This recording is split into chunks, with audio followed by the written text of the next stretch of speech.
In the summer of 1969, humanity achieved what seemed impossible. With computers less powerful than the phone in your pocket, with slide rules and hand-drawn calculations, with technology that would seem ancient even a decade later, we placed human footprints on another world. Apollo 11 touched down on the lunar surface using guidance systems that held barely 64 kilobytes of memory.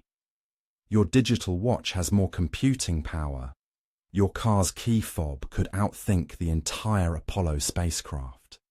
Yet Neil Armstrong and Buzz Aldrin walked on the moon while millions watched in wonder, hearts suspended between earth and sky, witnessing the first small step that changed everything. It was audacious beyond measure. The rockets were untested at that scale. The lunar module had never flown in space before its actual mission. There were no practice runs, no second chances orbiting the moon. The margins for error were measured in seconds and meters. One miscalculation, one stuck valve, one misread instrument, and the astronauts would have been stranded, forever looking up at Earth from a crater that would become their tomb. Yet they went, and they succeeded, and they returned home to ticker-tape parades, and a world forever transformed by the knowledge that the heavens were no longer beyond reach. Now, more than 5 decades later, we stand on Earth looking upward once more, planning our return. The Artemis program aims to land humans on the moon again, but the timeline stretches years into the future. The costs soar into billions upon billions. The technical challenges mount like storm clouds on a distant horizon. And a strange question emerges, whispered in engineering halls and debated across scientific forums. If we did it in 1969 with slide rules and courage, why does returning seem so monumentally difficult now? Why, with all our modern technology, with supercomputers and advanced materials, with decades of additional knowledge, does going back feel harder than going the first time? This is the paradox of progress, the mystery that seems to defy logic itself. We have robots on Mars, telescopes peering into the birth of galaxies, private companies launching satellites weekly. Yet the moon, our nearest celestial neighbour, the place where we once planted flags and drove rovers, remains just out of reach. Not because we lack the desire, not because we've forgotten how to dream, but because something fundamental has changed in the 5 decades since Apollo. Something deeper than technology or funding. Something woven into the very fabric of how we explore, how we build, and what we've lost along the way. The answers, as we will discover, are not simple. They are layered like lunar regolith, each stratum revealing a different truth. There is the knowledge that disappeared when the Apollo engineers retired, taking decades of hands-on experience into silence. There are the different goals we now pursue, missions more ambitious and complex than the brief flags and footprints visits of the 1960s. There is the safety revolution, born from tragedies that taught us the terrible cost of moving too fast. And there is the curious reality that modern technology, for all its sophistication, sometimes creates new problems, even as it solves old ones. Tonight, as you settle into this journey through time and engineering, through triumph and challenge, we invite you to share a small piece of your own story.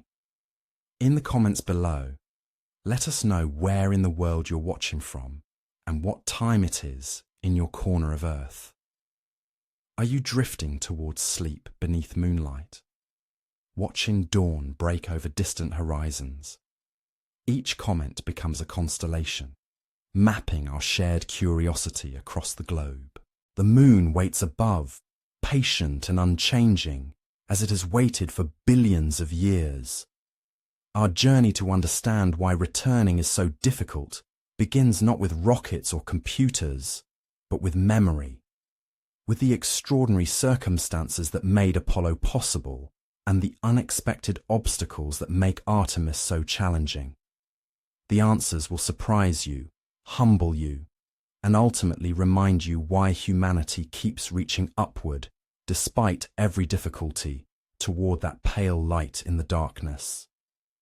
To understand why returning to the moon feels impossibly difficult, we must first journey backward through time, to an era when the impossible became routine. The 1960s were not simply a decade. They were a crucible where technology, politics, and human ambition merged into something extraordinary. Apollo was not just a space program. It was a perfect storm of circumstances that may never align again in quite the same way. The moon race began not with dreams of exploration, but with fear.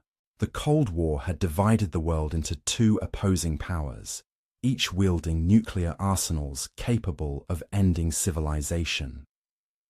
When the Soviet Union launched Sputnik in 1957, followed by Yuri Gagarin's orbital flight in 1961, it sent shockwaves through American society. Space became the ultimate battlefield, not of weapons, but of ideology. Reaching the moon was never just about scientific discovery. It was about proving which system, which way of life, could marshal the resources, intellect, and courage to achieve the unthinkable. The space race transformed the moon from a distant celestial object into a symbol of national survival. President Kennedy understood this when he stood before Congress in 1961 and declared that America would land a man on the moon before the decade's end. His words were not merely aspirational. They were a gauntlet thrown down before the entire nation.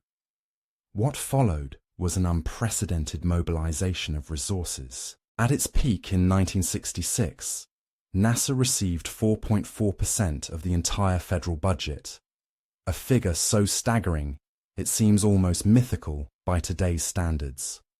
For comparison, NASA's current budget hovers below 0.5%, a fraction of what it once commanded. Adjusted for inflation, Apollo cost over $250 billion, more than the construction of the Panama Canal, more than the Manhattan Project. It was a national commitment unlike any before or since. Money alone does not build rockets. People do. And Apollo required a workforce of almost incomprehensible scale. At the height of the program, over 400,000 individuals across countless contractors, universities, and government agencies worked toward a single goal. Entire towns sprang up around NASA facilities.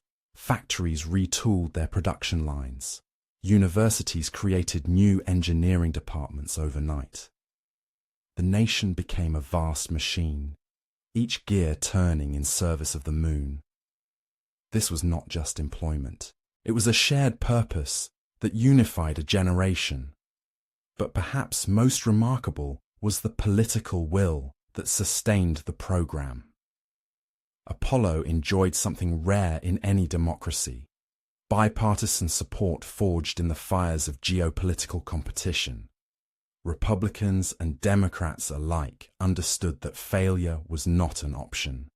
The program survived budget cuts, technical setbacks, and even the tragic Apollo 1 fire that claimed 3 astronauts' lives. Where modern space programs face constant scrutiny and shifting priorities with each election cycle, Apollo moved forward with a momentum that seemed unstoppable. The goal was clear, the timeline was fixed, and the nation had committed itself publicly before the world. Yet beneath this unity lay something more complex, a culture of acceptable risk that feels alien to our modern sensibilities. Engineers and astronauts operated under the assumption that reaching the moon would demand sacrifice. They designed systems knowing that perfection was impossible, that redundancy had limits, that time was more precious than caution. When Apollo 11 descended toward the lunar surface with alarms blaring and fuel running dangerously low, Neil Armstrong piloted manually through the crisis. Today, such a scenario would likely trigger mission abort protocols, risk assessment reviews, and years of redesign. The 1960s operated under a different calculus, where speed and boldness were virtues, where the acceptance of danger was woven into the very fabric of exploration. This urgency compressed timelines in ways that defy modern comprehension. From Kennedy's speech to Armstrong's first step took just 8 years. 8 years to design, build, test, and fly entirely new technologies. 8 years to solve problems that had never been contemplated, let alone attempted. The Saturn V rocket, still the most powerful machine ever successfully operated by humanity, went from concept to lunar mission in less time than many modern programs spend in development review phases. Urgency was not just a motivation, it was a methodology. Apollo succeeded because everything aligned. Cold War necessity provided unlimited motivation. Federal funding provided unlimited resources. A vast workforce provided unlimited labor. Political unity provided unlimited support. And a cultural acceptance of risk provided unlimited courage. Remove any single element from this equation and the outcome changes. Perhaps the missions would have succeeded eventually, but not in 8 years. Perhaps not in that decade at all. As we drift forward through time, away from that remarkable era, we begin to understand that Apollo was an anomaly, a singular moment when the stars aligned not in space, but here on Earth. To return to the moon is to attempt the extraordinary without the storm that made it possible. The blueprints of Apollo rest somewhere between memory and myth, scattered across decades like fragments of a dream half remembered upon waking. When the last Saturn V rocket launched in 1973, it carried more than astronauts toward the stars. It carried with it the culmination of human knowledge, precision engineering, and the combined expertise of over 400,000 people who had worked to make the impossible routine.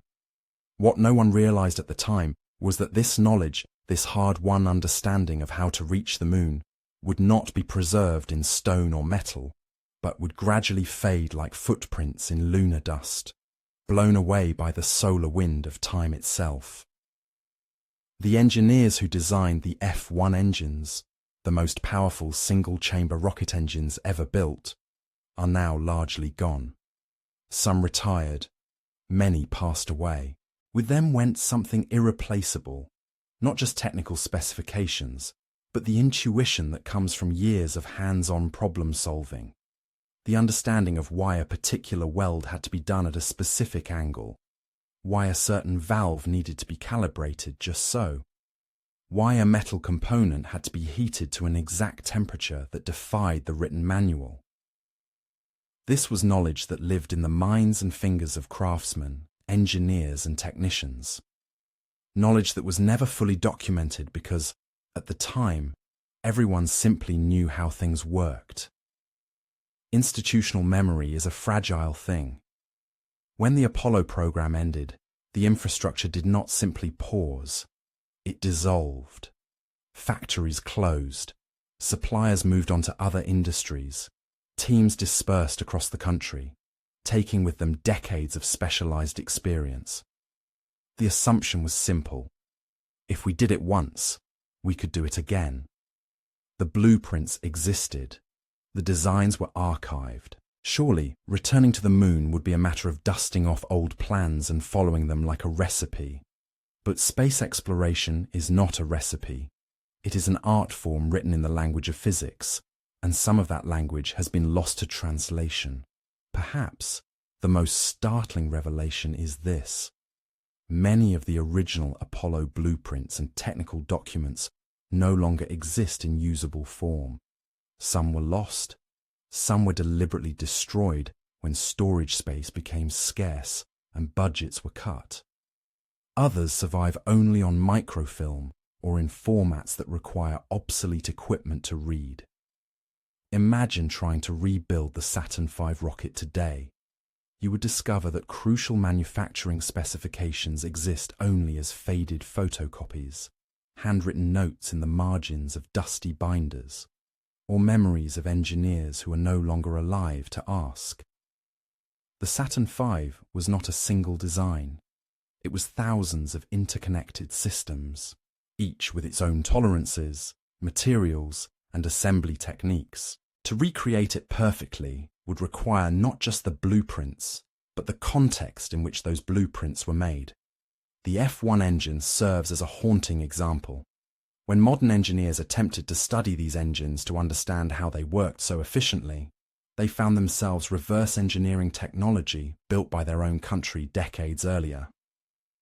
Computer simulations could model the combustion chamber, but they could not fully explain why certain design choices were made. The welds, the alloys, the specific manufacturing techniques used in the 1960s were products of trial and error, incremental adjustments, and hands-on craftsmanship. Some parts were not built according to strict tolerances because the engineers of the time knew through experience where they could bend the rules. Try to recreate those parts today using only the blueprints, and you might find they do not work quite the same way. The knowledge of why they worked has evaporated like morning dew. This phenomenon extends beyond rocketry. The Lunar module, the command module, the guidance computers, all were built using techniques and tools that no longer exist. Suppliers who made specific components in the 1960s are long gone. The machines used to manufacture certain parts have been scrapped. Materials that were standard then may no longer be produced in the same way.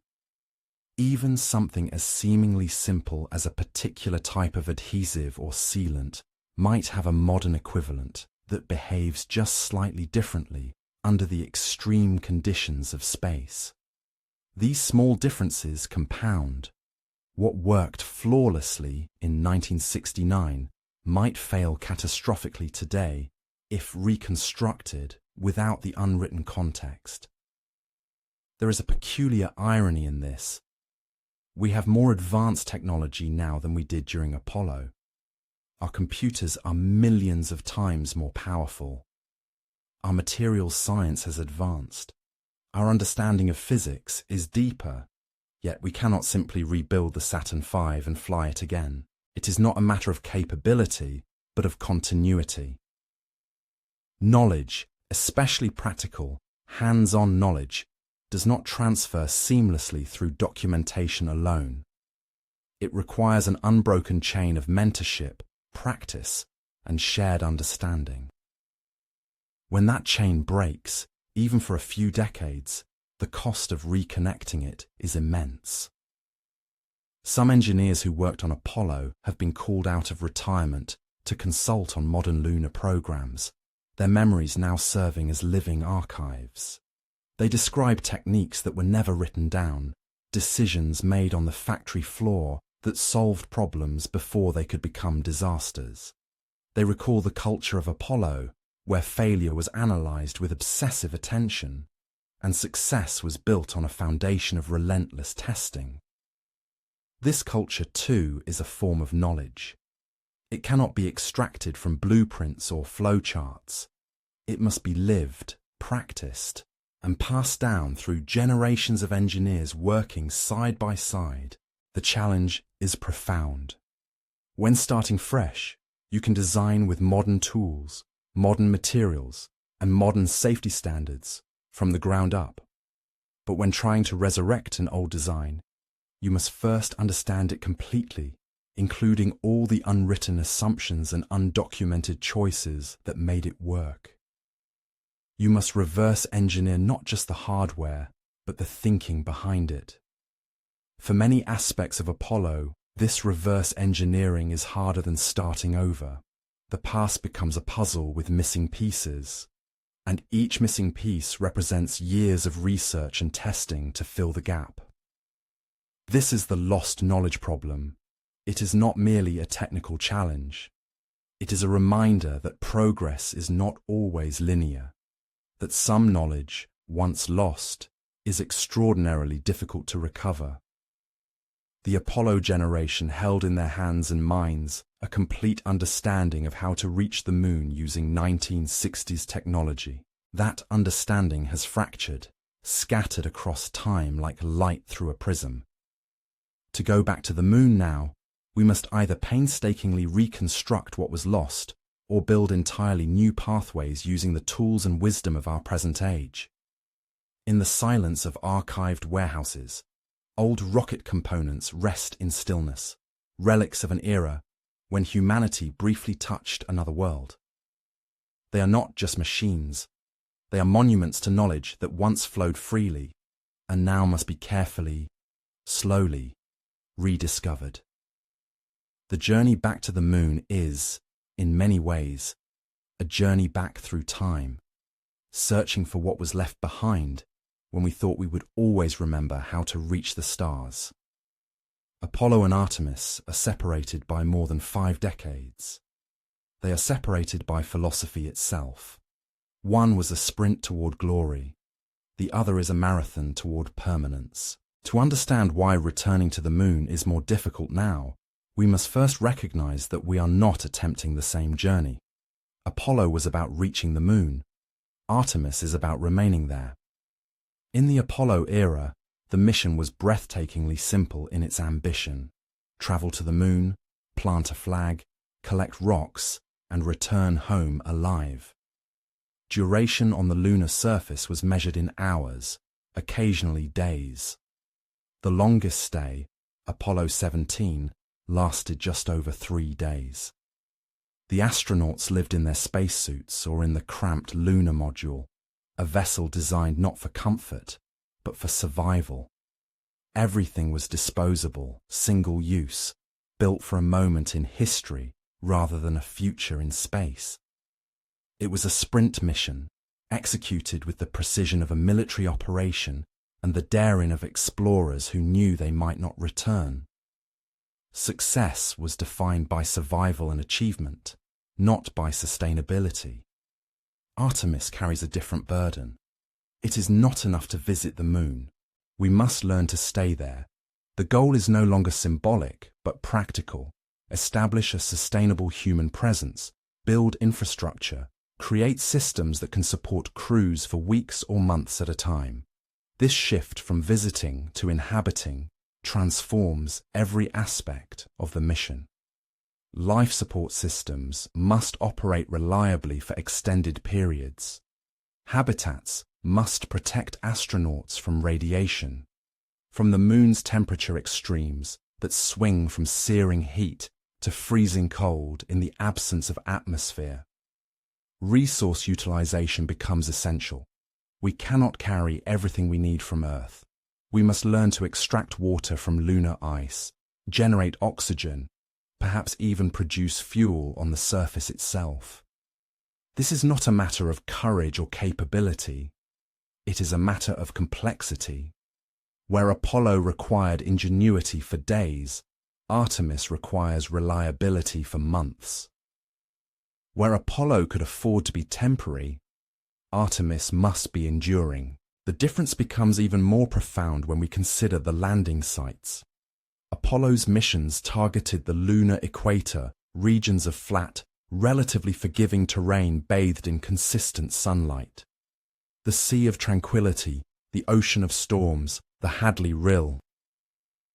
These were chosen for accessibility, for their benign characteristics that reduced risk during those critical moments of descent and ascent. The moon's equatorial regions are predictable, mapped extensively from orbit, illuminated by the sun in reliable cycles that allowed for solar power and moderate temperatures. Artemis is heading to the lunar South Pole, and this changes everything. The South Pole is a realm of permanent shadows and eternal light existing side by side. Here, Craters billions of years old have never seen sunlight. Their floors remain at temperatures approaching absolute zero, cold enough to trap water ice that may have existed since the formation of the solar system. These frozen reserves are precisely why we are drawn to the South Pole. Water means life support, fuel, the possibility of long-term habitation. But extracting that promise comes at an extraordinary cost in difficulty. Landing at the South Pole is exponentially more challenging than the Apollo landings. The terrain is rugged, ancient, scarred by impacts that have created mountains and valleys of startling relief. Flat landing zones are rare and small. The sun hangs perpetually low on the horizon, casting long shadows that confuse sensors designed to measure altitude and identify hazards. Navigation becomes a test of precision, measured not in meters, but in centimeters. A miscalculation of seconds could place a lander in a crater wall rather than on stable ground. Communication with Earth is complicated by the Moon's curvature. Power generation requires carefully chosen sites where sunlight reaches the surface, often on ridges and peaks that are themselves difficult to access.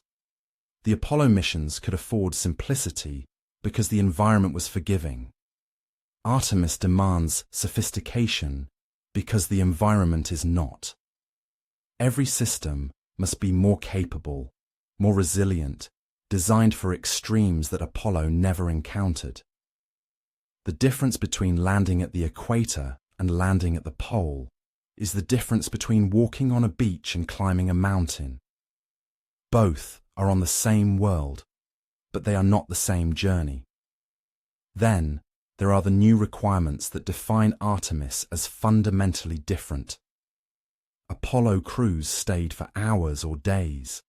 Artemis missions are planned for weeks, with eventual goals of months-long habitation. This means habitats with sleeping quarters, with laboratories, with systems for food preparation and waste recycling. It means redundancy in every critical system because resupply from Earth takes days, and rescue missions may be impossible within the narrow windows of survival.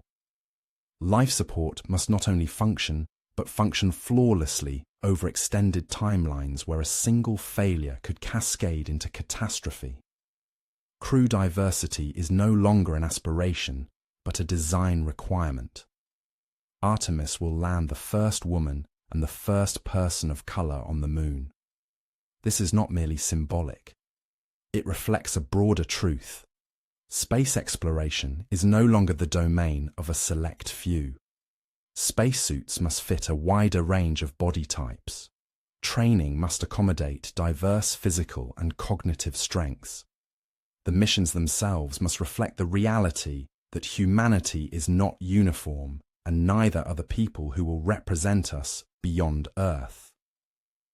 Designing for inclusivity introduces additional layers of complexity, but it is complexity born of progress, of expanding the circle of who can venture into the unknown. Scientific infrastructure is another departure from Apollo's model. Where Apollo astronauts collected samples by hand and conducted experiments that could be completed in hours, Artemis envisions establishing instruments that will remain on the lunar surface long after crews depart. Seismometers to study the Moon's interior, telescopes to observe the universe from a world without atmosphere, excavation equipment to access subsurface ice. These are not experiments for a moment, but investments in decades of discovery. Building and maintaining such infrastructure requires tools, power systems, data transmission networks, all of which must be hauled from Earth or constructed from lunar materials using techniques we are only beginning to develop. And then there is the weight of expectations. Apollo succeeded by doing what had never been done before. That alone was sufficient. Artemis cannot simply repeat Apollo. The world has seen humans walk on the Moon. We have the photographs, the footprints, the moon rocks in museums. To justify the cost, the risk, the monumental effort of returning, Artemis must exceed Apollo. It must demonstrate that we are not merely revisiting the past, but building the future. This is not a burden Apollo carried. It is a burden unique to those who follow pioneers. The mission is different because the goal is different. Apollo was about proving it could be done. Artemis is about proving it can be sustained. One was a moment of triumph. The other is the beginning of a chapter that may have no end. And in that difference lies much of the difficulty we face. Returning to the moon is not harder because we have forgotten how. It is harder because we are attempting something we have never done before. Not to visit, but to stay. There is a quiet rule that governs every journey into space. It does not care who is president, which flag is painted on the side of the rocket, or how advanced our computers have become. It is older than the moon, older than the Earth, older than the stars that will one day fade from the sky. It is called the rocket equation. Unlike the storms of Jupiter or the rings of Saturn, the rocket equation is invisible. You cannot point a telescope at it. You cannot land on it or take a picture beside it. And yet, every spacecraft, from the first sputtering test rockets to the sleek vehicles of Artemis, must bow to it. To understand why going back to the moon is harder than it seems, we must sit quietly with this equation for a moment and listen to what it has to say. At its heart, the rocket equation tells us something simple and slightly unforgiving. If you want to go faster or farther, you must throw mass backwards. That thrown mass is what we call propellant. The faster you can fling it away, the more you can accelerate forward. This is the essence of rocketry, captured in a single, calm truth. But there is a catch, and it is where the tyranny begins. Every drop of fuel you carry has weight. You need fuel to lift your fuel, and then more fuel to lift that extra fuel. Layer upon layer, a spiral built not of metal and fire, but of mathematics. The rocket equation converts this spiral into numbers. It links three things: how fast you want your rocket to end up moving, how efficiently your engine can push, and how much of your rocket's starting mass must be propellant instead of useful payload. There is no anger in this rule. It is not cruel. It is simply precise. The result is quietly astonishing. If you want just a little more speed, you do not add just a little more fuel. You add fuel to lift fuel to lift fuel in an exponential climb. Each extra kilometer per second of velocity demands a steeper and steeper price in propellant. Like climbing a mountain, whose slope increases the higher you go, progress becomes harder, even as the summit appears so close. This is the mass fraction problem. Imagine holding a model rocket in your hand. At the very top is the payload, the people, the experiments, the life support systems, the hopes of a mission. Everything beneath it, stage after stage, tank after tank, is almost entirely fuel. In a typical chemical rocket, only a small percentage of the total mass at launch is payload that actually reaches its destination. Most of it is simply there to be burned, left behind in the sky, as empty shells or invisible trails of exhaust. When we talk about returning to the moon, it is tempting to imagine that half a century of progress has made this easier. Our phones are unimaginably more powerful than Apollo's guidance computers. Our simulations are more precise. Our materials are lighter and stronger. Surely, we might think, the rockets themselves have become equally advanced.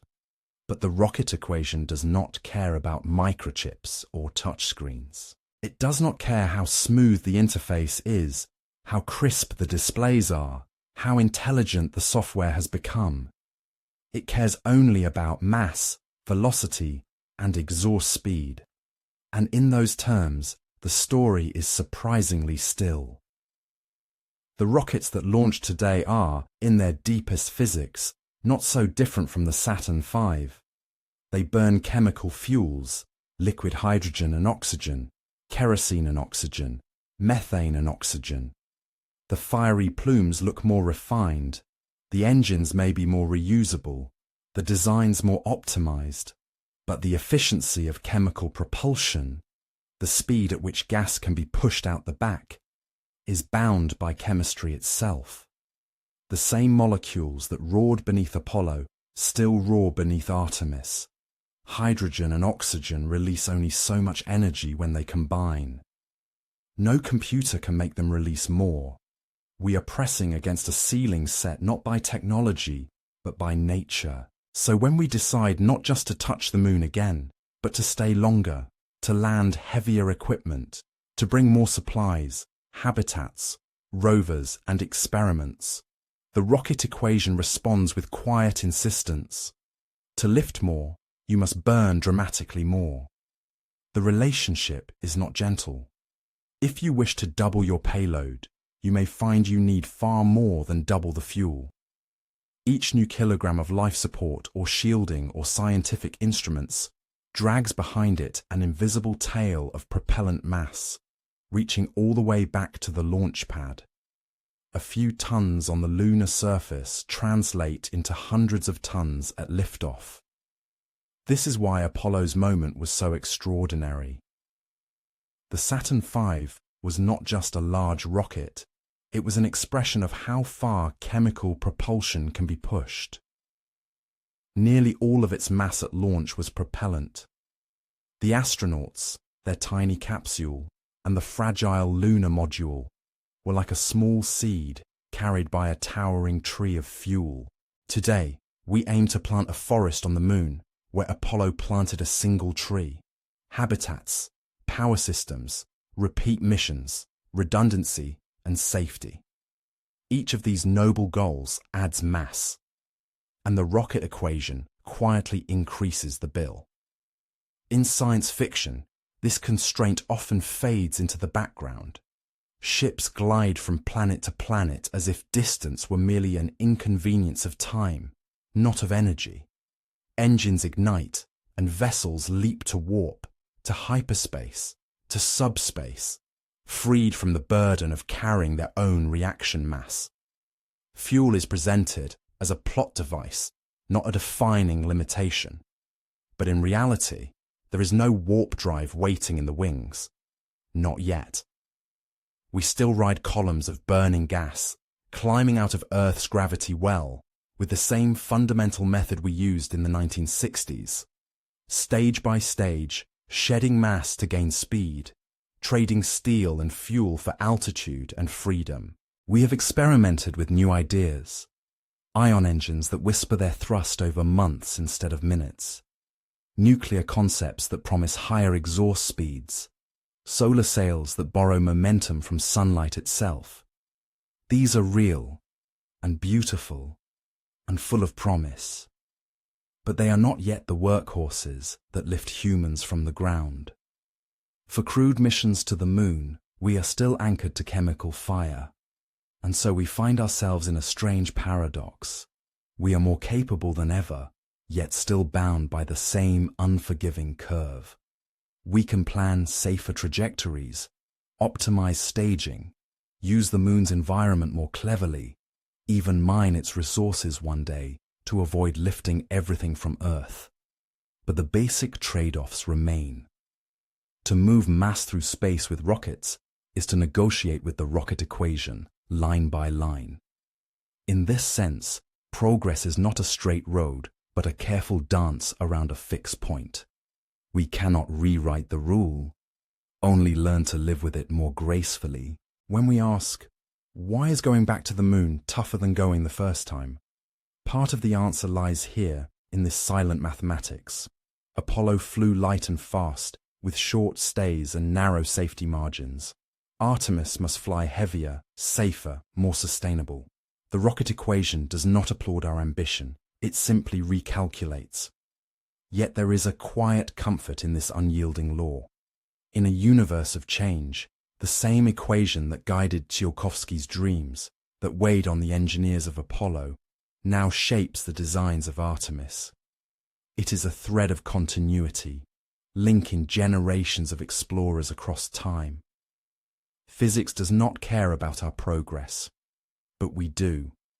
We carry our understanding forward, using the same ancient rules in ever more thoughtful ways.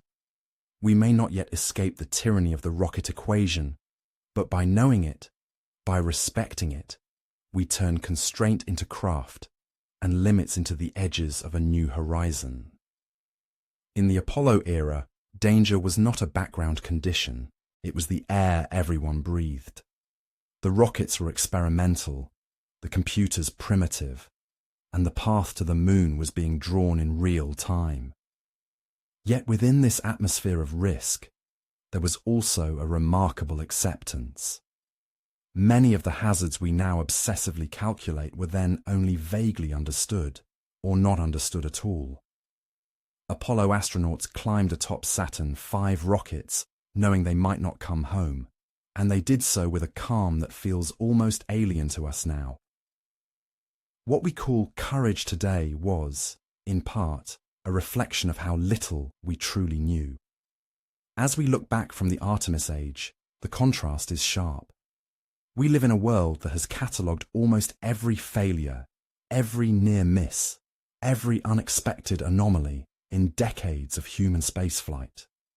Each incident has left a mark on our procedures, our designs, and our expectations. We have gone from asking, can we do it, to, can we do it safely enough? That shift, subtle in wording, is immense in practice. It is one reason returning to the moon is, paradoxically, harder than going there the first time.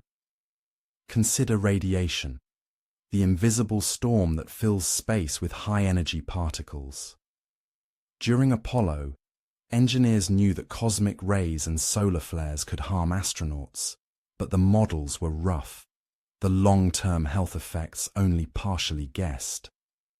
The Van Allen belts were recognized as dangerous zones of trapped particles, yet the plan was simple: pass through them quickly, spend only days beyond Earth's protective magnetic field, and accept the residual risk.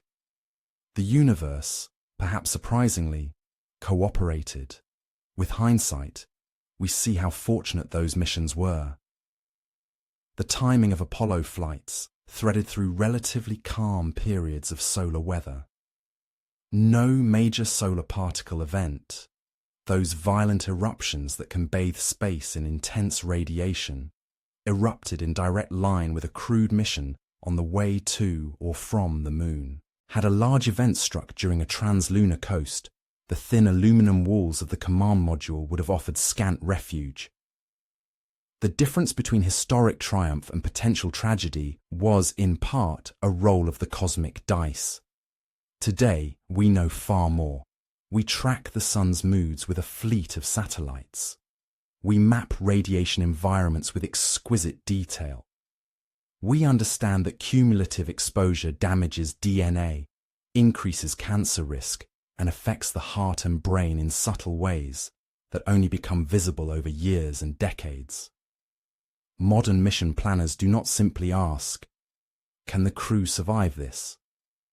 They ask, what is the lifetime risk we are willing to impose? That question demands extra shielding, storm shelters inside spacecraft, predictive models of solar cycles, and backup plans for unexpected bursts of radiation. All of this adds mass, complexity, and time. Beyond radiation, there are smaller, sharper threats, racing silently through the void. Micrometeorites, tiny fragments of rock and metal, often smaller than grains of sand, move at tens of thousands of miles per hour. For a long time, they were more an abstract concern than a quantified danger. Apollo hardware was built robustly, but the understanding of micrometeoroid flux, impact frequency, and long-term exposure was limited. In a mission lasting just over a week, the statistical odds of a catastrophic impact were deemed low enough to accept. Again, luck and physics aligned. Over decades, however, with telescopes, radar observations, and orbital debris studies, we have built a far clearer picture of this environment. We simulate how even a tiny shard can puncture a pressure vessel, shred a solar panel, or slice through a suit. A multi-year presence in cislunar space, as envisioned for Artemis, accumulates risk in a way Apollo never had to face.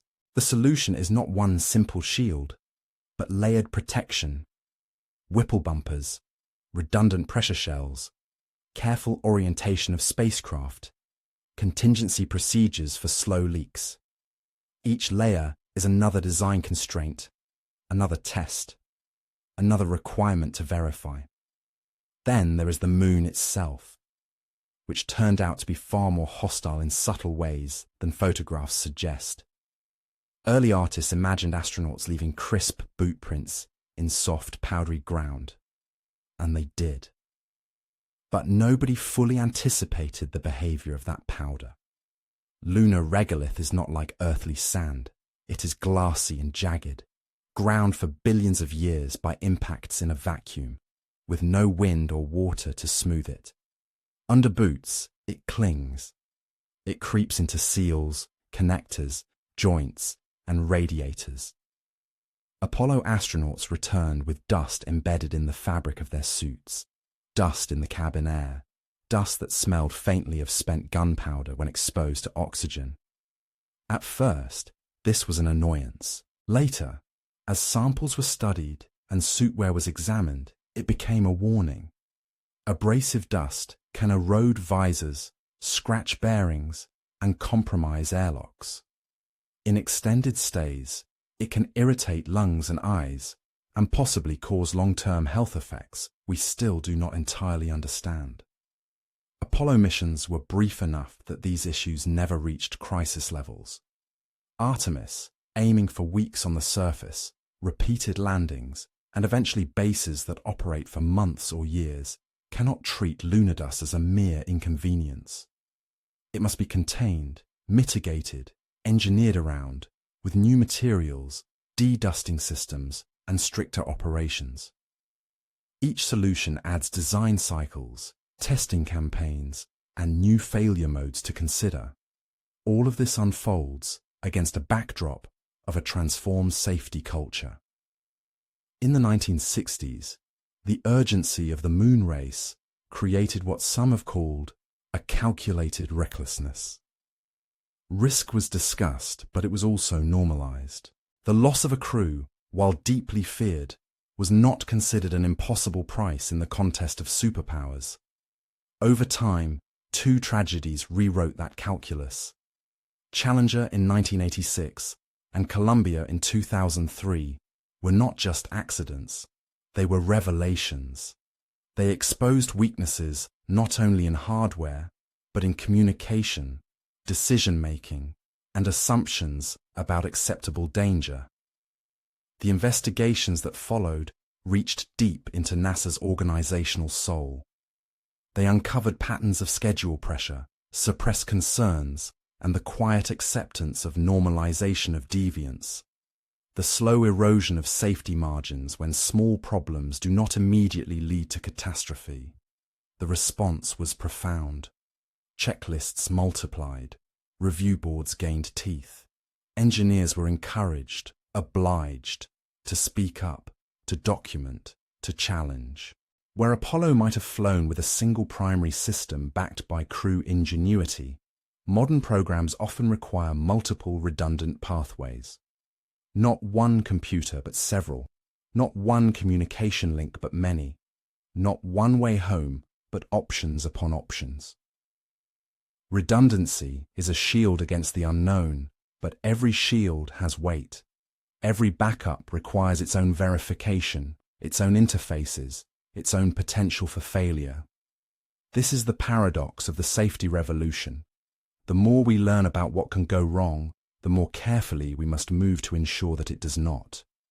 Returning to the moon now means carrying the memory of Challenger and Columbia onto every drawing board. It means acknowledging that behind each astronaut stands a public far less willing to accept loss than during Apollo. The heroism we celebrate has not vanished, but it now coexists with a demand for rigor that would have astonished earlier generations. Yet there is a delicate boundary. If we chase safety to absolute perfection, we may find ourselves unable to launch at all. Every mission requires a line to be drawn between what is tolerable and what is not, between prudent caution and paralysis. Space, by its nature, cannot be made entirely safe. It can only be made safer. Rockets will always ride explosives. Vacuum will always wait just beyond the hull. Radiation, dust, and debris will always whisper their quiet threats. The art of modern exploration is learning how to live with this truth, to design systems that are robust without being impossible to build, to write rules that protect without smothering initiative, to send people into harm's way with eyes open, risks understood, and contingencies prepared, while accepting that uncertainty can never be reduced to zero. As we shape the Artemis era, we do so with a deeper, almost reverent awareness of what we once did not know. The path back to the moon is not tougher because we are weaker or less capable. It is tougher because we carry more knowledge, more data, more history. Every bolt, every seal, every trajectory is weighed not only against the dream of reaching the lunar surface, but against all the lessons written in the margins of past flight logs and accident reports. In that sense, the safety revolution is not a barrier to returning. It is the quiet, unseen bridge that must be built before a new set of footprints can press into that ancient dust. Money in space exploration is like gravity. It is always there, quiet, invisible, shaping every decision, every design, every delay. To understand why going back to the moon feels harder, we must drift, slowly and patiently, into the orbit of cost itself. During Apollo, the United States spent, in today's money, well over $150 billion to reach the moon. At its peak, the program claimed about 4% of the entire federal budget. It was as if a nation pointed a vast river of resources toward a single destination in the sky and said, simply, go. Artemis, our modern attempt to return, is funded in a very different ocean. Its annual budget is smaller, its commitments spread over decades, its priorities competing with earthly needs that have grown more complex and urgent. Adjusted for inflation, Artemis will likely cost amounts similar to or greater than Apollo, yet the money arrives in careful tides rather than crashing waves. The result is a program that must learn to build a cathedral out of raindrops instead of a sudden storm. On paper, it may seem strange. Technology is better. Computers are smaller and more powerful. Materials are lighter and stronger. Why then does each mission appear more expensive, not less? The answer lies in how money moves through the system and how that flow has changed with time. In the Apollo era, NASA and its contractors moved under the pressure of an existential race. Schedules were aggressive, margins were thin, and risk, while never ignored, was accepted at levels that feel astonishing today. Many of the contracts were cost plus. The government paid the actual costs incurred, plus a fee. This allowed companies to move quickly into unknown territory, knowing they would not be punished financially if the difficulty was greater than expected. That model never truly disappeared. In many aspects of Artemis and other government programs, cost-plus contracts still guide the work. They are meant to protect innovation in frontier engineering, where predicting the exact price of something that has never been built is like predicting the weather on a world no one has visited. Yet there is a quiet paradox. When payment is guaranteed and profit is tied more to spending than to speed, time can stretch. Delays are absorbed, redesigns accumulate, and complexity, like dust in a forgotten corner, begins to gather. This does not mean that teams lack dedication or that there is some simple villain. Large government programs are more like ecosystems than machines. Every new requirement, every political shift, every technical challenge echoes through hundreds of companies, thousands of engineers, millions of pages of documentation. A delay in one part can become an opportunity to refine another. Progress continues, but rarely in a straight line. The path is more a spiral, circling the goal, closing in slowly. Layered on top of this is the rhythm of politics, a kind of budgetary tide that rises and falls every few years. Apollo was born in the flare of a single clear objective: beat the Soviet Union to the moon. Its schedule was short, its endpoint easy to communicate. Once the flag was planted and the footprints set, support faded, as if a long-held breath had finally been released. Programs like Artemis must survive in a different climate. They extend not just beyond election cycles, but beyond generations. A rocket designed under one administration may launch under another, land under a third, and be retired under a fourth. Each change in leadership can bring new priorities, new budgets, and sometimes new names. The moon is still there, steady and unchanging, but our path toward it can bend with every shift in policy. This uncertainty adds cost. Hardware must be stored, contracts renegotiated, teams kept together, even when their next milestone has not yet been fully defined. In spaceflight, stability is almost as valuable as fuel. Without it, progress becomes a careful dance, always wary of the next change in music. Another quiet influence is the deliberate way space programs are woven into the fabric of a nation's workforce. Major aerospace projects are rarely concentrated in a single city or state. Instead, they are spread like constellations across a political map. A rocket engine might be built in one region, its tanks in another, its avionics in a third, its capsules in yet another. This distribution is not an accident. By placing jobs, factories, and research centers across many congressional districts, the program gains broad political support. Representatives are more likely to fight for funding when the livelihoods of their constituents are involved. The moon becomes not just a scientific destination, but an economic lifeline anchored in dozens of communities. Yet every additional site adds complexity. More shipping, more integration, more coordination between distant teams.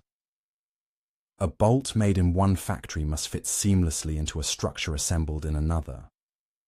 Requirements must flow like signals through a neural network, accurate, timely, and complete.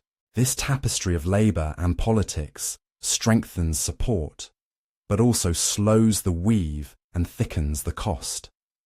Against this backdrop, private companies like SpaceX appear almost like agile comets streaking through a slower-moving sky. They promise launches at a fraction of historical prices, rockets that land and fly again, development cycles that move at software speeds instead of bureaucratic ones. How can they do it? Part of the answer lies in ownership and risk.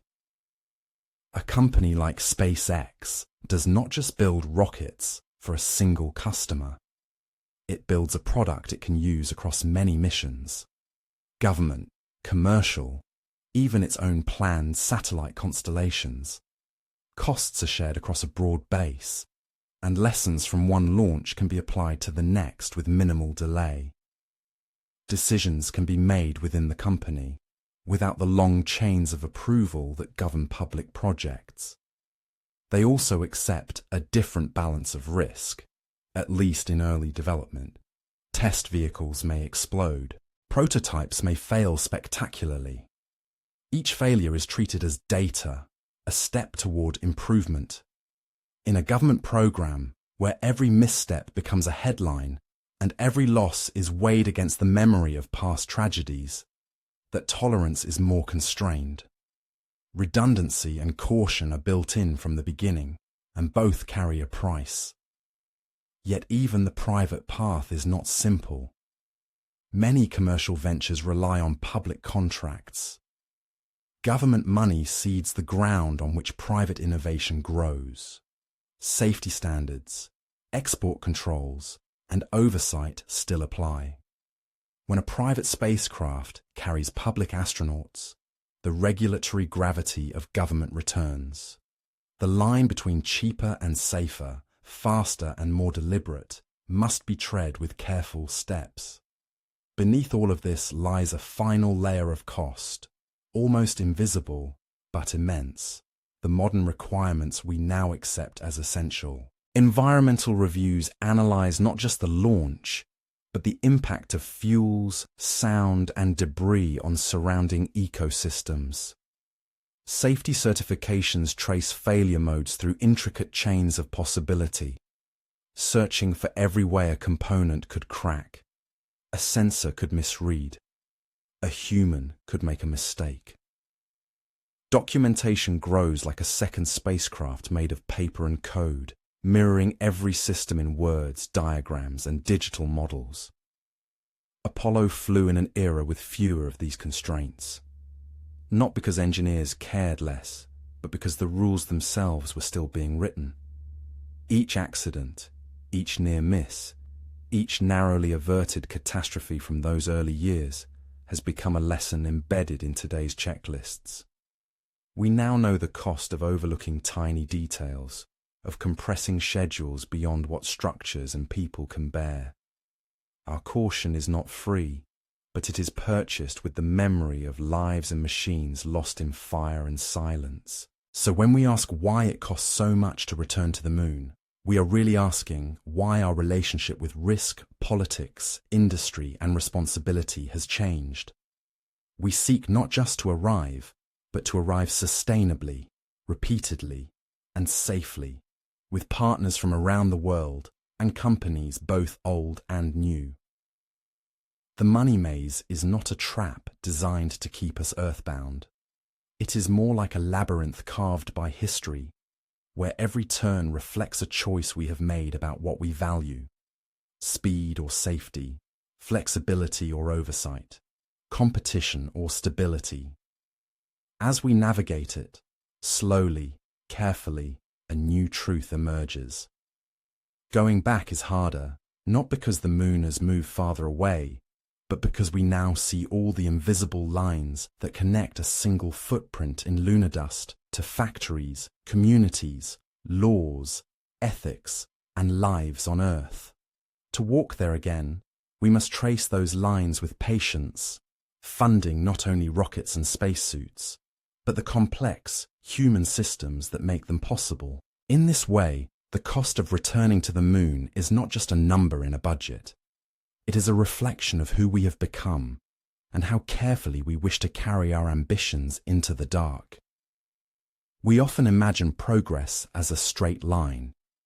Each year, our phones get faster, our computers smaller, our software smarter. It feels natural to assume that returning to the moon with 21st century technology should be easier than going there with computers less powerful than a modern calculator. And yet, in many ways, the opposite is true. In the quiet glow of modern screens lies a subtle trap. The more advanced our tools become, the harder it can be to take them safely beyond Earth. On the surface, it sounds almost absurd. The Apollo guidance computer ran at about 1 megahertz. It had kilobytes of memory, not gigabytes. Today, even a modest smartphone can simulate entire worlds, process high-definition video, and communicate instantly across the globe. But space is not a friendly extension of our digital lives. It is a harsher, older environment, filled with invisible dangers that silicon does not forgive. At the heart of the problem is radiation. On Earth, we are wrapped in a magnetic cocoon and a thick atmosphere. Cosmic rays and solar particles that constantly rain down on the planet are tamed, scattered, and softened before they ever reach the devices in our pockets. In deep space, that protection thins. Around the moon, it vanishes almost entirely. Here, a single high-energy particle can strike a tiny transistor, flipping a bit from a 0 to a 1, or worse, damaging the circuitry outright. Modern chips are marvels of miniaturization. Billions of transistors etched into wafers thinner than a fingernail. But this incredible density comes with a cost. As components shrink, each individual switch requires less energy to change state and is more vulnerable to a stray cosmic bullet. A single microscopic glitch in the wrong place can cascade through a complex system, turning a clean digital command into silence or confusion. For spaceflight, especially when humans are involved, probably fine is not good enough. Electronics bound for the moon must be radiation hardened, designed from the ground up to survive and function reliably in an environment soaked in charged particles. This hardening can take many forms, using larger, more robust transistors, adding protective layers of material, building in redundancy so that one failure does not doom the mission. Each of these choices adds cost, weight, and complexity, and they all trail behind the cutting edge. The chips that guide a lunar spacecraft are not the same ones that launch with a new consumer smartphone each year. They often belong to an older generation of technology, deliberately slowed down and thickened to withstand what space will throw at them. In the race between speed and survival, survival must win. So even as our daily devices leap ahead, the electronics we can safely trust with human lives in deep space move at a slower, more deliberate pace. Apollo's computers, by contrast, were simple by modern standards, but that simplicity was a hidden strength.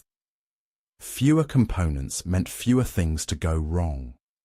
The software that ran on them was compact, tightly constrained, and understood in intimate detail by the engineers who wrote it.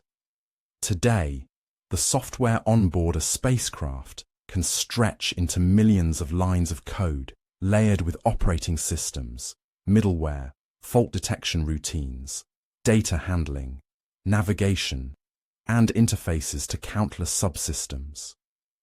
Each line of code is a tiny decision, a miniature gear in a vast, invisible machine.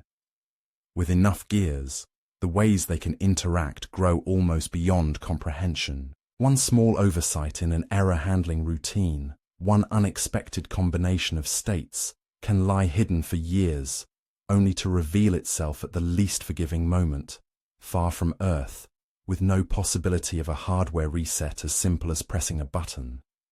In the Apollo era, software was handcrafted for a single purpose, guiding a spacecraft from Earth to the Moon and back. It was limited, but it was also sharply focused. Today, missions are asked to do more: autonomous navigation, complex science operations, adaptive planning, real-time monitoring of health and safety, and continuous communication with ground control and other spacecraft. Each new capability adds another layer of code. With every layer, the challenge of ensuring that everything works together, predictably and safely, deepens. This is where the integration nightmare begins. The modern Moon program does not start from a blank page. It inherits a legacy of hardware, software, and standards built up over decades. Proven life support systems, trusted communication protocols, navigation algorithms that have flown many times before. These are the old stones in a new cathedral. Around them, engineers must weave fresh technologies, advanced guidance sensors, modern processors, updated operating systems, more capable scientific instruments. But new and old do not always meet gently. A modern flight computer must talk to a decades-old valve design. A radiation-hardened processor must run contemporary software tools originally created for consumer electronics. Firmware and drivers need to bridge differences in timing, voltage levels, and communication formats. Every interface between systems becomes a potential fault line, and in space, even tiny cracks in understanding can widen into mission-threatening failures. Ironically, some of the old technologies from the mid-20th century were better matched to the realities of space. Vacuum tubes, though bulky and inefficient, were practically immune to certain types of radiation damage. Early digital logic, with its relatively large and widely spaced components, was harder to upset with a single particle strike. Mechanical systems, though heavier and more maintenance-intensive, often failed in ways that were visible, audible, and sometimes recoverable. None of this means we should return to slide rules and relays. It does mean that the march of progress must bend itself around the environment it enters. In low Earth orbit, behind Earth's protective field, modern microelectronics can thrive with careful shielding. Beyond that shield, near the moon and farther out, the rules change. Sometimes the more robust choice is not the newest or the fastest, but the most predictable and the most thoroughly understood. Between technology and trust stands another towering obstacle: certification. Before any new piece of hardware or software can become part of a human-rated spacecraft, it must pass through years of testing, analysis, and review. Engineers must demonstrate not just that a system works, but how it fails. They must show that if one component suddenly stops obeying, others can take over or guide the spacecraft to a safe state. Simulations are run, then rerun with slight variations, searching for rare combinations of events that could, in theory, line up at the worst moment. Consider how quickly a new phone model arrives on store shelves. It is tested, of course, but its failures can be addressed with updates or replacements. No one's oxygen supply depends on an app crash. In human spaceflight, an unanticipated fault cannot be patched once the crew is days from home, on a trajectory locked in by celestial mechanics. Every part of the system must be proven, again and again, under conditions that mimic the extremes of launch, vacuum, heat, cold, and radiation. This certification process does not simply slow down the adoption of new technologies. It reshapes them. Designers are forced to strip away features that are not strictly necessary. They choose architectures that are easier to test, to model, to reason about. They design not for the fastest processor or the most elegant algorithm, but for the one whose behavior they can prove in the cold language of safety margins and failure probabilities. In this way, modern space technology becomes a careful compromise between what is possible and what is acceptable. The technology trap is not that our tools are too advanced, but that their very sophistication demands greater humility. The more powerful the system, the more thoroughly we must understand it before we dare entrust it with lives in a place where help is measured not in minutes, but in days and weeks. Returning to the moon in this era means walking a narrow path. On one side lies the temptation to rely on cutting-edge devices that have not yet earned their place in the harsh theatre of space. On the other lies the comfort of legacy systems that are familiar but limited. Between them, engineers must weave a tapestry of old and new, robust enough to endure, modern enough to achieve the ambitious goals of a sustained lunar presence. As we drift through this technological landscape, it becomes clear that modern is not a guarantee of better. In space, better means something quieter, deeper, and more patient. Reliability across years, predictability under strain, and a kind of engineered wisdom that comes not from speed, but from survival. This shift is not an accident. It is a reflection of what the moon has become in our imagination.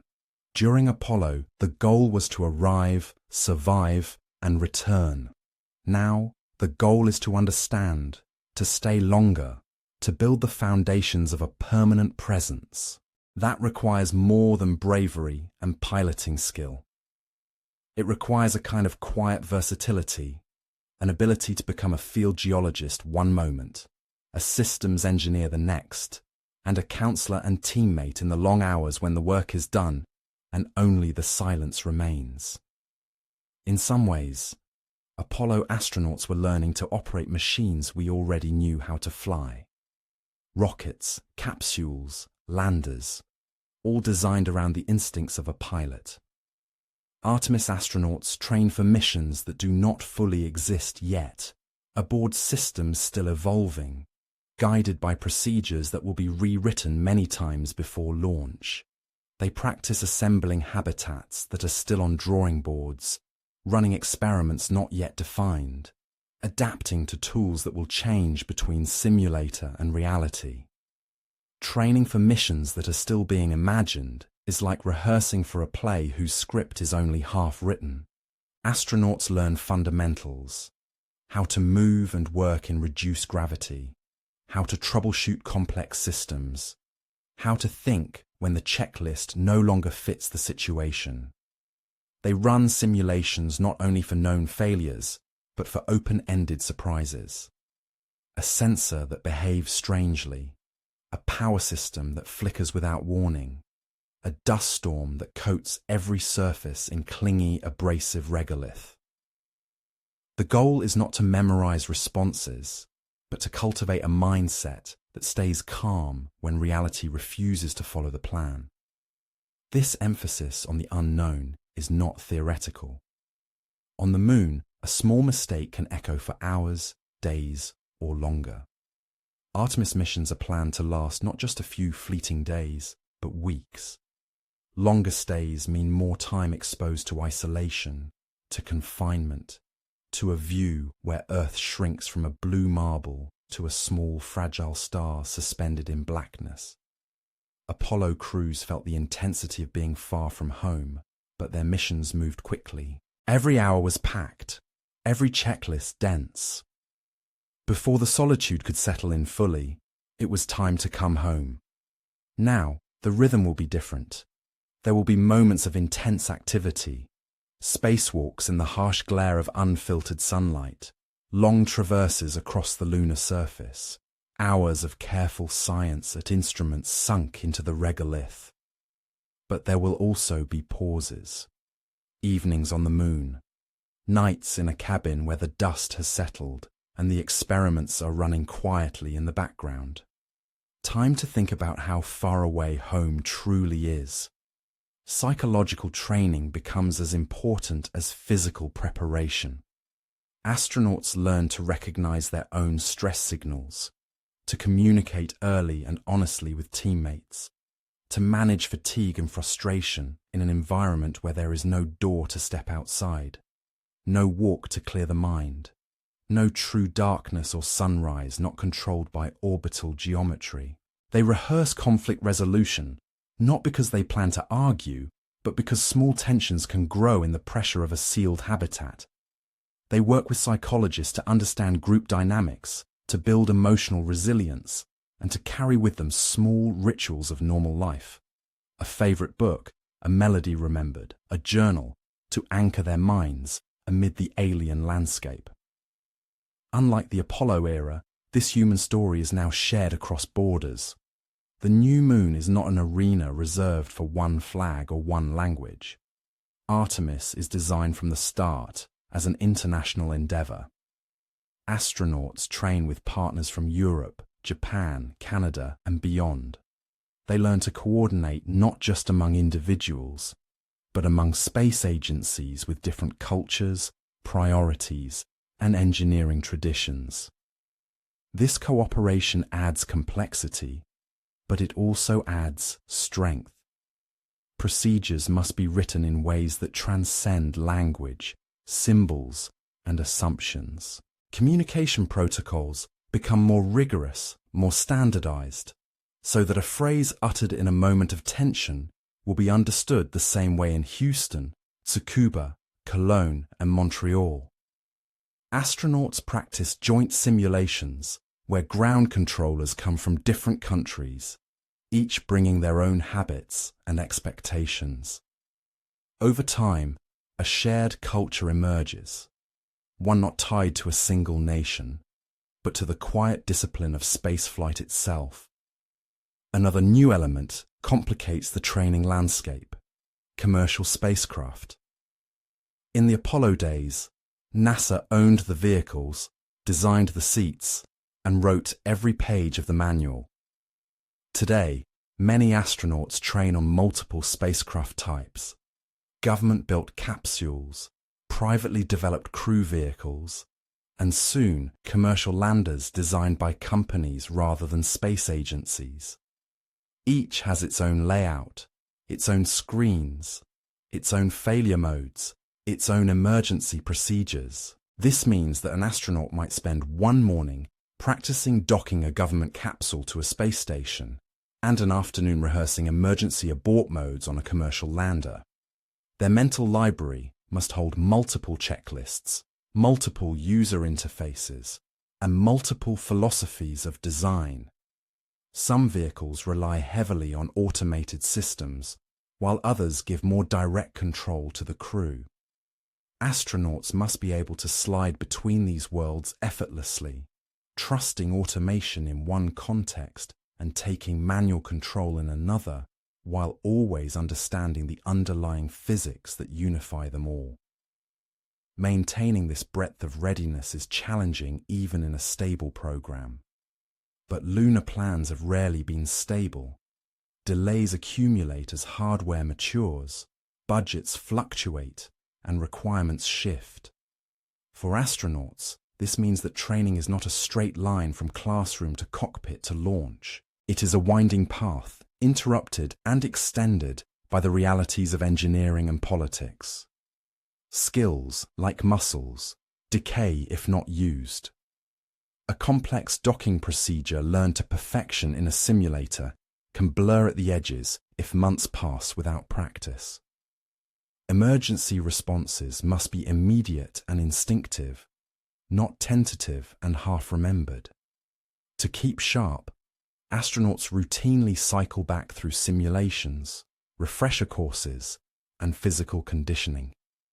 They run drills for failures that may never occur, not because they enjoy repeating them, but because the cost of forgetting is too high. This long wait tests patience as much as capability.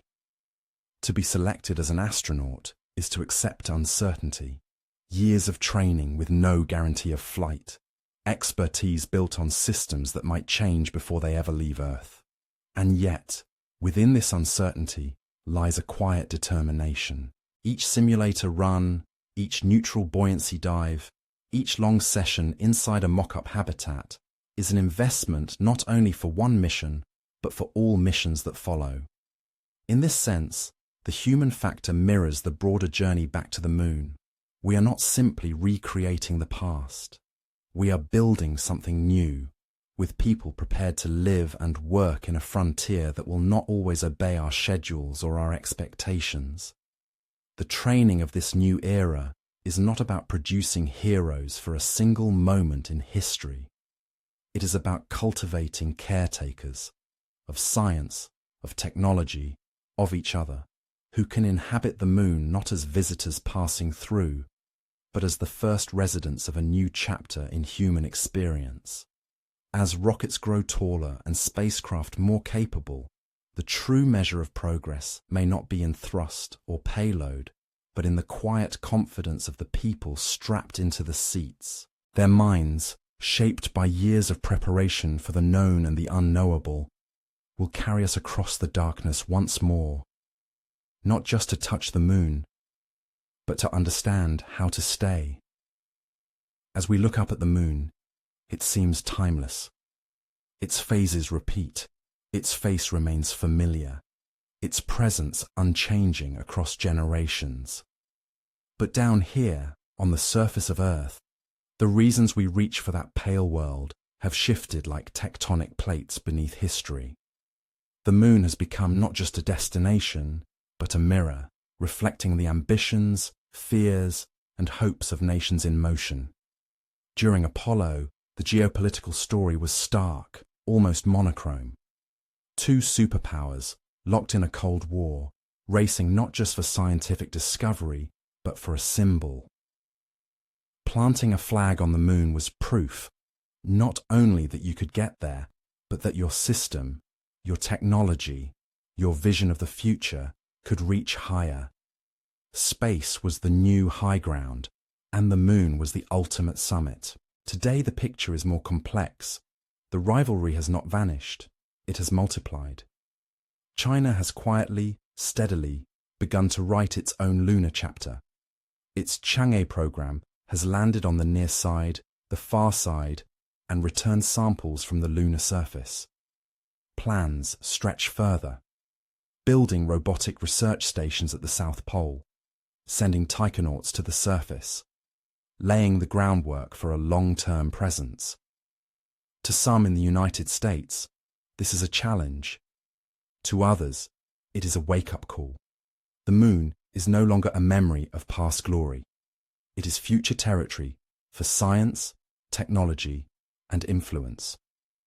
Unlike the Apollo era, this is not a binary contest defined only by one rival across an iron curtain. It is a tapestry of actors, each moving according to their own timeline. The United States leads Artemis.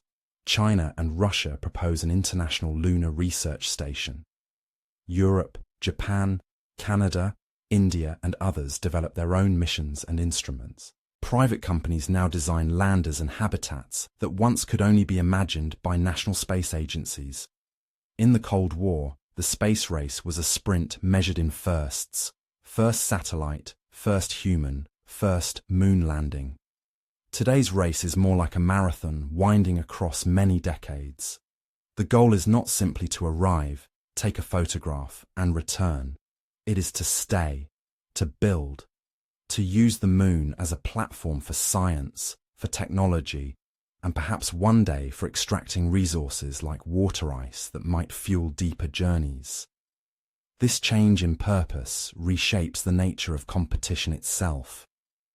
Apollo's drivers were fear and prestige, focused through the narrow lens of two superpowers.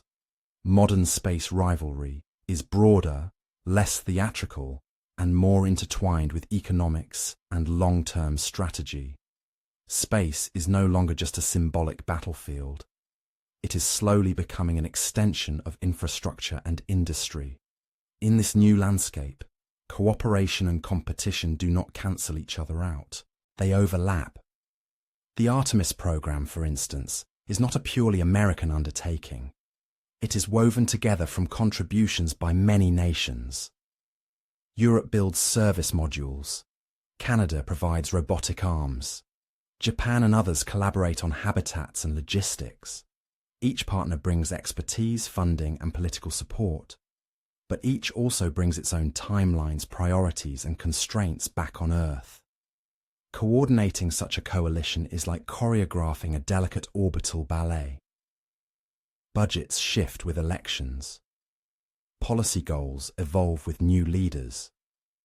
Technical issues in one country can delay hardware in another. What once could be decided by a single nation now must be negotiated across many. The result is both strength and fragility. Strength because a shared project can outlast any one government's mood. Fragility because a delay in one link can ripple through the entire chain. To help guide this emerging order, new frameworks have appeared. The Artemis Accords are one example. They are a set of principles, agreed upon by dozens of nations, that sketch out how humanity might behave on and around the moon. They touch on transparency, on sharing scientific data, on helping astronauts in distress, and on how to responsibly extract and use resources like lunar ice without turning the moon into a chaotic frontier. These accords are not laws in the way national rules are laws, but they are signposts. They acknowledge a quiet reality. As soon as we begin to operate on the Moon regularly, simple questions become surprisingly deep. Who can mine ice from a crater? How close is too close to another nation's landing site?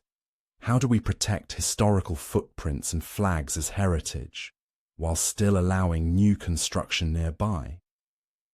The Artemis Accords are, in a sense, humanity's first rough draft of lunar etiquette. Meanwhile, not all players stand beneath national flags. Private companies have stepped into the story with ambitions that would have seemed like science fiction in the Apollo days. Firms build reusable rockets that carry not only astronauts, but the dreams of reducing the cost of access to space. Others design lunar landers, communication constellations, robots that might crawl into craters searching for ice. Some imagine refueling depots in orbit. Others picture industrial-scale operations, someday turning lunar regolith into building materials. For these companies, the Moon is both laboratory and marketplace. Contracts from space agencies provide funding, but so does the distant promise of services, delivering payloads, constructing habitats, ferrying cargo across cislunar space. Where Apollo was almost entirely government-run, Artemis and its descendants will likely unfold on a stage where public and private actors move side by side. This new mixture brings its own paradox. Competition can accelerate innovation. When nations and companies each strive to be first, fastest, or most capable, technologies often advance more quickly. Reusable rockets, precision landing systems, compact life support modules, and advanced navigation tools emerge not from leisurely planning, but from the pressure of rivalry. Yet the same forces that speed progress can also introduce turbulence.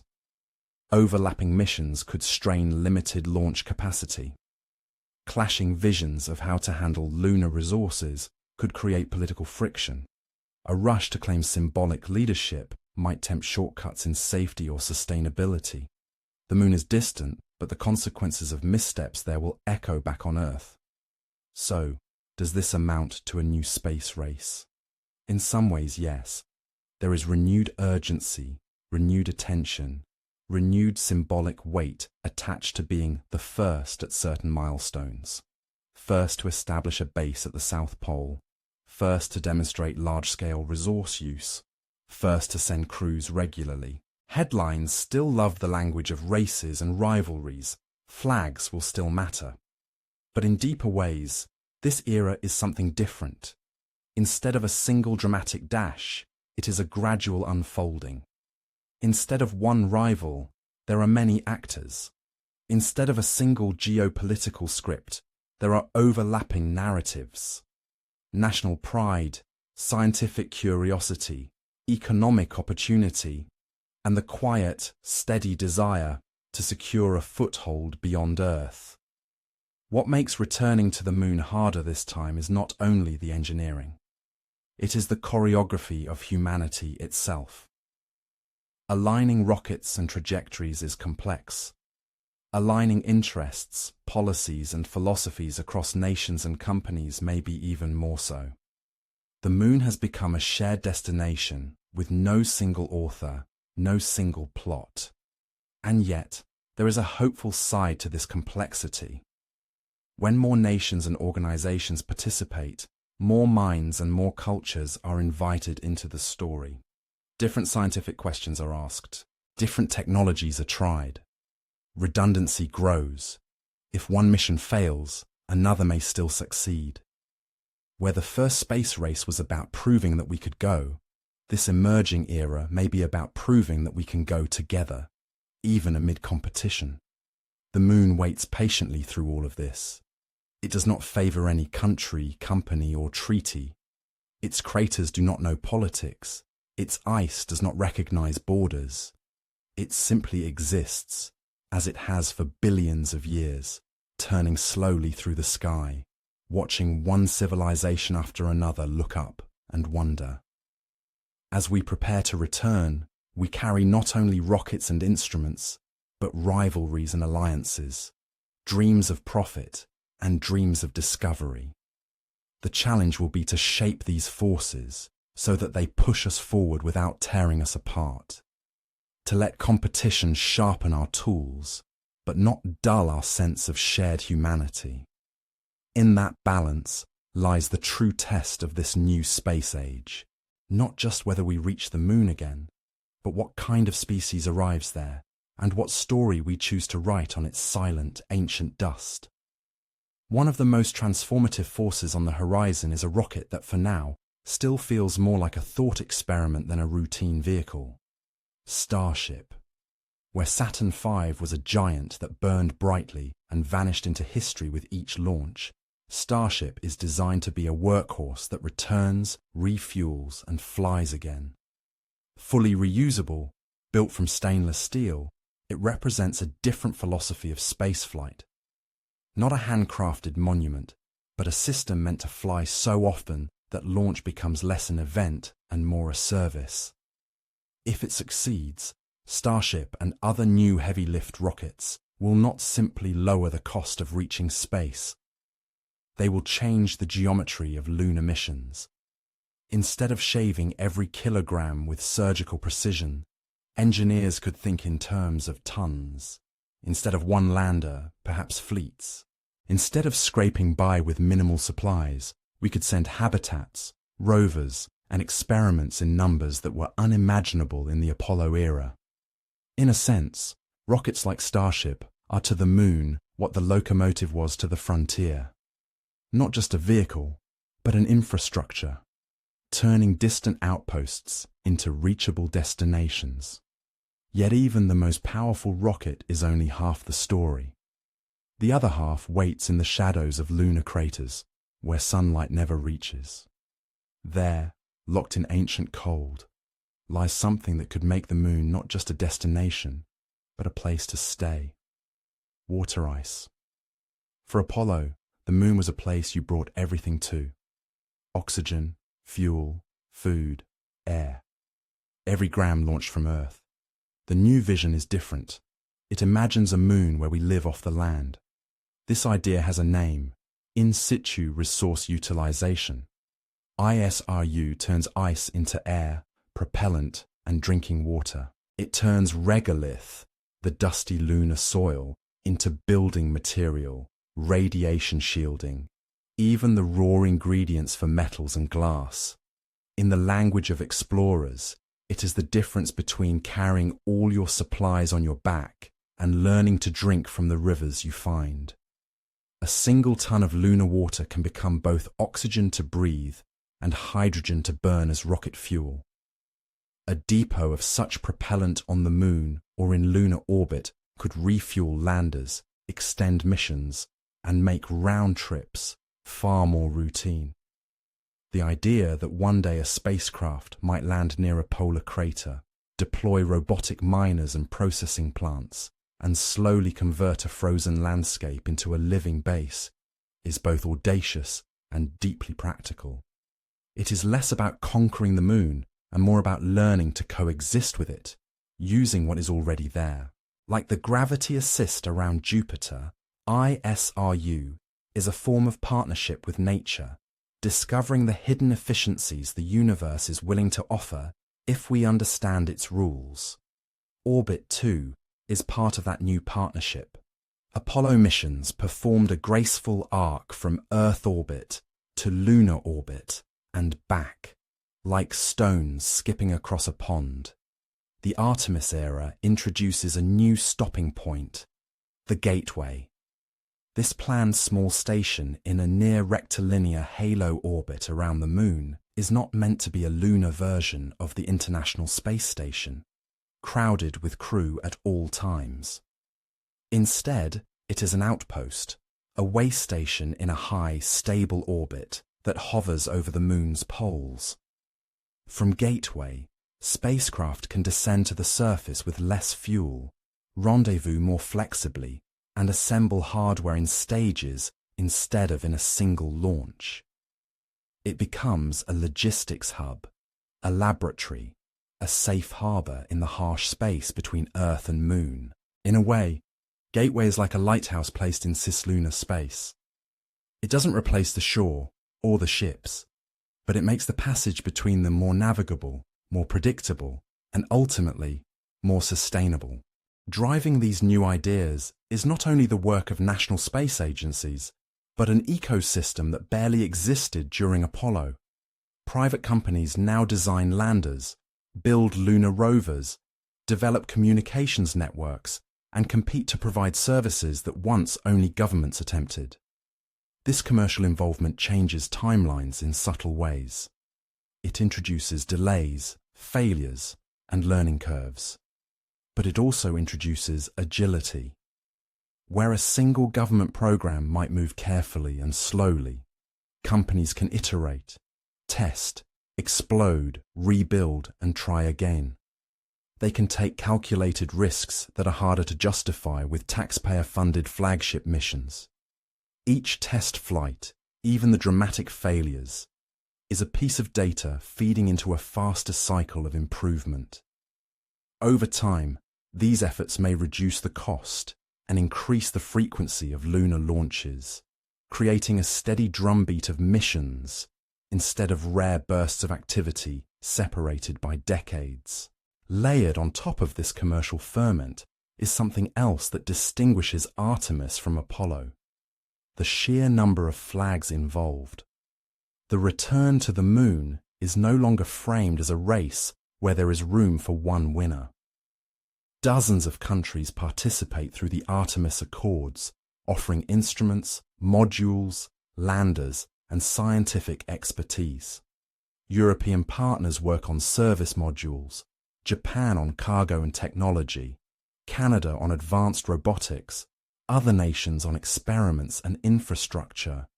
Each contributes a fragment of capability. This collaboration diffuses cost, but also spreads ownership. It means that the story of the Moon is shared, not singular. In the long run, this shared stake may be one of the strongest protections against another abrupt abandonment. When many nations have hardware, data, and careers tied to lunar exploration, the Moon becomes less a flag-planting contest and more a commons of inquiry. Like the Antarctic research stations scattered across a frozen continent, a network of lunar facilities could one day persist, not because of competition, but because of collective curiosity. All of this, the reusable rockets, the ice in shadowed craters, the orbiting gateway, the private landers, the international partnerships, feeds into a subtle but profound shift. Apollo was a sprint. Artemis is a marathon. The sprint achieved something unforgettable, but it also ended quickly, leaving silence in its wake. The marathon approach feels slower, sometimes frustratingly so, but it is built to endure. It accepts that complex systems take time to mature, that sustainable presence grows layer by layer, test by test, setback by setback. In the present, progress can feel almost invisible, yet, if we look closely, there are milestones that mark the path. A new heavy-lift rocket thundering into the sky and successfully reaching orbit. Orion, the next-generation crew capsule, looping around the Moon and returning safely to Earth. Test firings of lunar lander engines in dusty deserts that stand in for alien soil. Contracts awarded to multiple companies to deliver scientific payloads to the Moon's surface. Instruments already mapping lunar ice deposits with increasing precision, turning myth into measurement. Each of these achievements is a small step, not as dramatic as a boot print in grey dust, but cumulative. They are like the early reconnaissance flights that scout a route over a mountain range before a single climber attempts the summit. By the time humans once again descend toward the Moon's surface, they will do so along pathways traced by uncrewed missions, commercial experiments, and years of international planning. In that sense, The difficulty of returning is not a sign of failure, but of growth. We now understand more of the risks. We aim not for a fleeting triumph, but for a presence that our grandchildren might take for granted. The moon is no longer just a destination on a map. It is becoming a place in our long-term plans, a stepping stone towards deeper space.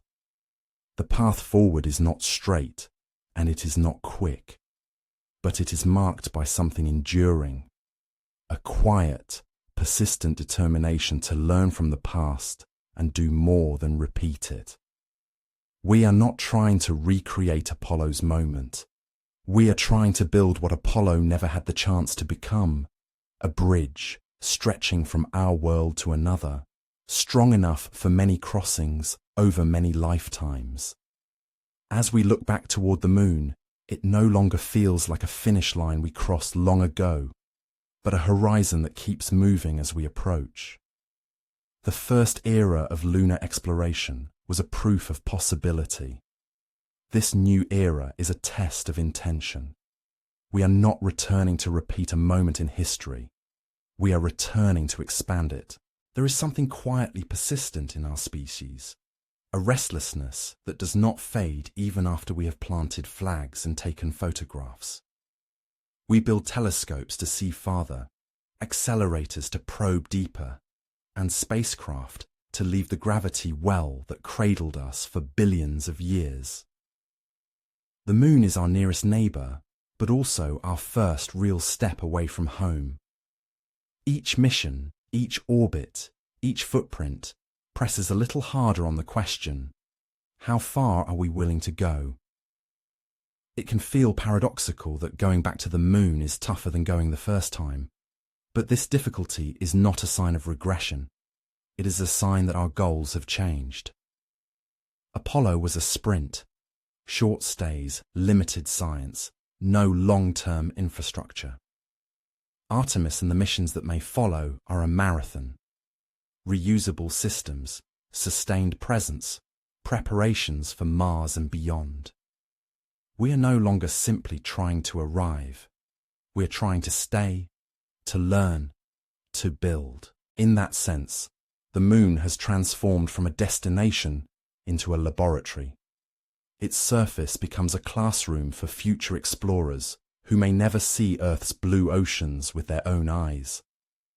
In the fine grey dust, we are learning how to mine ice, how to shelter against radiation, how to live where day and night can last for weeks. Every challenge we face there is a rehearsal for the deeper dark, the long voyage to Mars, the frozen oceans of Europa, the thin skies of distant worlds. For children growing up now, the moon may not be a legend from old documentaries, but a place with neighborhoods of light scattered across the polar craters, antennas listening to the quiet radio of the universe, greenhouses glowing faintly under artificial suns. It will stand in the sky not only as a symbol of what we once achieved, but as a reminder that the story is still being written. The tracks we leave in lunar dust may be the preface to a far larger human presence in space. The very things that make this return hard are what will make it meaningful. Every engineering puzzle solved, every delay endured, every reconsidered design is a quiet promise that when we do step onto the moon again, we will do so with deeper understanding, greater humility, and a clearer sense of purpose. We carry with us not just the pride of what we can accomplish, but the responsibility of what we will do with that ability. If this journey through science and Moonlight has kept you company tonight, you are already part of that story. If you'd like to continue traveling through the cosmos together, you can gently tap like, subscribe, and let your curiosity bring you back for the next voyage. In the comments, you're welcome to share where in the world you're listening from, as tiny points of light scattered across the planet, all looking up at the same moon. For those who wish to support these explorations a little further, there is also an option to join as a channel member. It's completely optional, but deeply appreciated. and it helps us keep unraveling these quiet mysteries of the universe night after night. For now, let the distance between your thoughts lengthen, like the space between stars. The moon will still be there tomorrow, patient and pale, carrying the echoes of past footsteps and the promise of new ones to come. As you drift towards sleep, you can let those future journeys unfold softly in your imagination, knowing that somewhere, even now, plans are being drawn, trajectories calculated, and dreams of moonlight carefully prepared for their next awakening.